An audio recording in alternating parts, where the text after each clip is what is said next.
जय गुरुदेव। तुम आत्मस्वरूप हो।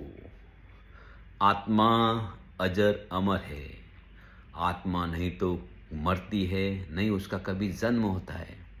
तुम सदियों से, हजारों साल से शरीर को रूप बदल बदल के इस धरती पे आते हो और चले जाते हो।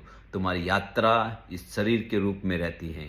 बाकी तुम सदियों से इधर आ रहे हो। तुम ये मत सोचो कि मेरा शरीर मूर्ति हो गया, मेरा शरीर मर गया, शरीर मेरा राख हो गया, खाक हो गया तो मैं फिर नहीं आऊँगा। ऐसा नहीं।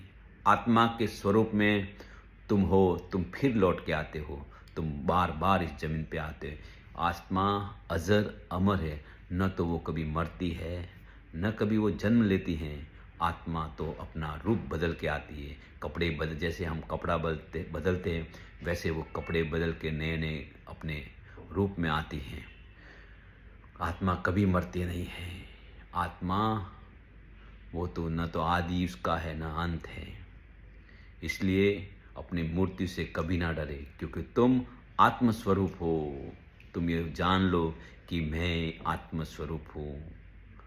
ये शरीर मरता है लेकिन आत्मा अजर अमर है।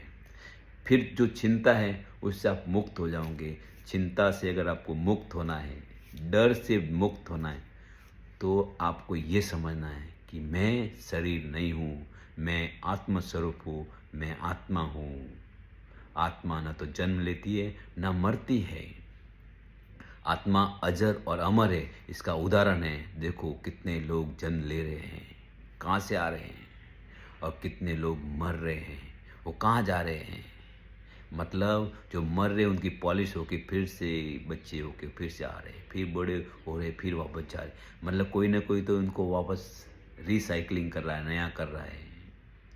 वही अजर अमर आत्मा है, वही ईश्वर है जिसका काम है आत्मा को नवीनीकरण करना, शुद्धिकरण करना और फिर से उसको जीवन देना। इसलिए आप आत्मस्वरूप हो। जय गुरुदेव।